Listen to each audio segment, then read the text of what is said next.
اللہ وبرکاتہ۔ الحمد للہ رب العالمین والصلاة والسلام علی عبدہ ورسولہ الامین وعلی آلہ وصحبہ اجمعین، اما بعد، قال النبی صلی اللہ علیہ وسلم ان من خیارکم احسنکم اخلاقا، متفق علیہ۔ قابل قدر اساتذہ کرام، حوصلہ مند سامعین اور عزیز طلباء، آج میرے درس حدیث کا موضوع ہے اخلاق حسنہ کی عظمت و فضیلت اور ضرورت۔ ظالم سے لیا ظلم کا بدلہ نہ کسی وقت، مارا بھی تو اخلاق کی تلوار سے مارا۔ حسن اخلاق دو جملوں سے مرکب ہے، اور حسن اچھائی اور خوبصورتی کو کہتے ہیں۔ اخلاق جمع ہے خلق کی، جس کا معنی ہے عادت، رویہ، برتاؤ۔ خلق اگر خاء پہ فتحہ ہے تو اس کا معنی ہے مخلوق۔ حسن اخلاق سے مراد اور اس کا مطلب یہ ہے کہ لوگوں کے ساتھ اچھا سلوک کیا جائے، خندہ پیشانی سے ملا جائے، عفو درگزر اور صلہ رحمی کی جائے، غصے پر قابو رکھتے ہوئے اپنی فیض رسانی کو عام کیا جائے، کسی کو تکلیف نہ دی جائے اور گناہوں سے بچتے ہوئے مکارم اخلاق کو اپنایا جائے۔ ابھی آپ حضرات کے سامنے جو حدیث پڑھی گئی ہے، اس حدیث میں سید الکونین محمد عربی صلی اللہ علیہ وسلم نے لوگوں کے ساتھ حسن اخلاق سے پیش آنے کی ترغیب دی ہے۔ حسن اخلاق بھی ان اعمال میں سے ایک عمل ہے جس سے گناہ معاف ہوتے ہیں، اور جنت میں لے جانے والے اسباب و عوامل میں سے ایک ذریعہ اچھا اور بہتر اخلاق ہے۔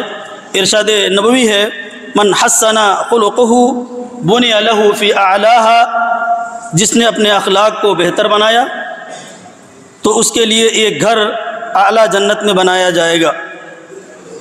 کیا عمل ایمان میں داخل ہے؟ یہ ایک مستقل موضوع ہے۔ مختصراً عرض یہ ہے کہ سلف صالحین کے نزدیک عمل ایمان میں داخل ہے، مجرد زبان سے اقرار کر لینا ایمان نہیں ہے۔ ایمان کی صحیح اور راجح تعریف یہ ہے کہ اقرار باللسان، تصدیق بالجنان اور عمل بالجوارح۔ زبان سے اقرار کرنا، دل سے تصدیق کرنا اور اعضائے جوارح سے عمل کرنے کا نام ایمان ہے۔ اللہ رب العالمین نے قرآن کریم میں جگہ بجگہ اہل ایمان سے عمل صالح کرنے کا مطالبہ کیا ہے، اور خود ہمارے نبی جناب محمد رسول اللہ صلی اللہ علیہ وسلم کا ارشاد گرامی ہے، الحیاء من الایمان، حیا ایمان میں سے ہے۔ حیا ایمان کی شاخوں میں سے ایک شاخ ہے، اور سچ اور حقیقت کہا شاعر مشرق علامہ اقبال نے، عمل سے زندگی بنتی ہے جنت بھی جہنم بھی، یہ خاکی اپنی فطرت پر نہ نوری ہے نہ ناری ہے۔ ایک گمراہ فرقہ مرجیہ ہے جس کے نزدیک عمل ایمان میں داخل نہیں ہے۔ ایمان لانے کے بعد بھی کوئی بھی معصیت اور گناہ ایمان پر اثر نہیں کرتی ہے۔ یہ قول اور یہ عقیدہ باطل اور فاسد ہے، کتاب و سنت کے سراسر تعلیمات کے سراسر خلاف ہے۔ امام بخاری رحمۃ اللہ علیہ نے اپنی کتاب صحیح بخاری کتاب الایمان میں اس طرح کے تمام گمراہ فرقوں کے باطل عقائد کی خوب تردید فرمائی ہے۔ ہمارے نبی اکرم جناب محمد رسول اللہ صلی اللہ علیہ وسلم نے حسن اخلاق سے متصف شخص کو سب سے بہتر قرار دیا ہے۔ عبداللہ بن عمر بن عاص کا بیان ہے کہ نبی صلی اللہ علیہ وسلم نہ تو طبعاً بدگو تھے اور نہ بتکلف بدگوئی کرنے والے تھے، اور فرمایا کرتے تھے، ان من خیارکم احسنکم اخلاقا، تم میں سب سے بہترین وہ لوگ ہیں جو تم میں اخلاق میں سب سے اچھے ہوں۔ جابر بن عبداللہ رضی اللہ تعالیٰ عنہ سے روایت ہے کہ رسول اللہ صلی اللہ علیہ وسلم نے فرمایا، ان من احبکم الی واقربکم منی مجلسا یوم القیامہ احسنکم اخلاقا، یقیناً میرے نزدیک دنیا میں تم میں سب سے زیادہ محبوب اور قیامت کے دن سب سے زیادہ مجھ سے قریب بیٹھنے والے وہ لوگ ہیں جو سب سے اچھے اخلاق والے ہیں۔ اس حدیث کو امام ترمذی نے سنن ترمذی میں ذکر کیا ہے، اور شیخ البانی نے اس حدیث کو صحیح قرار دیا ہے۔ ابو درداء رضی اللہ عنہ سے روایت ہے کہ نبی اکرم صلی اللہ علیہ وسلم نے فرمایا ما من شیء اثقل فی میدان المؤمن یوم القیامہ من خلق حسن، قیامت کے دن مومن کے میزان میں حسن خلق سے زیادہ بھاری کوئی اور چیز نہیں ہوگی۔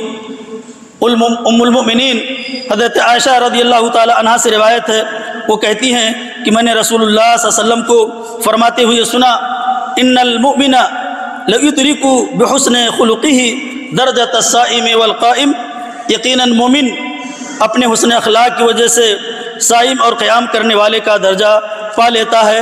اس حدیث کو بھی شیخ البانی نے صحیح قرار دیا ہے۔ حسن اخلاق ایمان کی سب سے بہترین خصلت ہے۔ ہمارے نبی صلی اللہ علیہ وسلم کا ارشاد گرامی ہے اکمل المؤمنین ایمانا احسنهم خلقا، مومنوں میں سب سے کامل ایمان والا وہ ہے جو ان میں سب سے بہتر اخلاق والا ہو۔ ان احادیث سے معلوم ہوا کہ لوگوں میں سب سے اچھا ایمان میں کامل وہ شخص ہے جو لوگوں کے ساتھ اچھی طرح پیش آئے، اپنی ذات سے کسی کو تکلیف نہ پہنچائے۔ حالات اور واقعات اس بات پر شاہد ہیں کہ جس کے اخلاق و کردار سب سے اچھے ہوں وہ بڑے سے بڑے معرکے کو سر کر لیتا ہے، اپنے حسن کردار کے ذریعے اپنے مخالف کو بھی اپنا ہمنوا بنا لیتا ہے، اور جب اخلاق بگڑتا ہے تو دوست بھی دشمن بن جاتے ہیں۔ اس لیے لوگوں کے ساتھ حسن اخلاق سے پیش آنے کی تعلیم دی گئی ہے۔ ضرورت ہے کہ ہم اپنے اخلاق کو سنواریں، بنائیں اور لوگوں کے ساتھ سچی، شیریں اور میٹھی باتیں کریں۔ یہی چیز میرے ساتھ جانے والی ہے۔ کل آپ جب نہیں رہیں گے تو لوگ آپ کے بارے میں شہادت دیں گے کہ وہ بہت خلیق و ملنسار تھے، اچھے تھے۔ اللہ رب العالمین سے دعا ہے کہ بار الہ ہم سب کو کتاب و سنت کی تعلیمات پر عمل کرنے کی توفیق عطا فرمائے اور ہمارے اندر مومنانہ اوصاف و صفات پیدا فرمائے۔ والسلام علیکم ورحمۃ اللہ وبرکاتہ۔ مشرب مہر و وفا ہے مسلک اہل حدیث، جادہ صدق و صفا ہے مسلک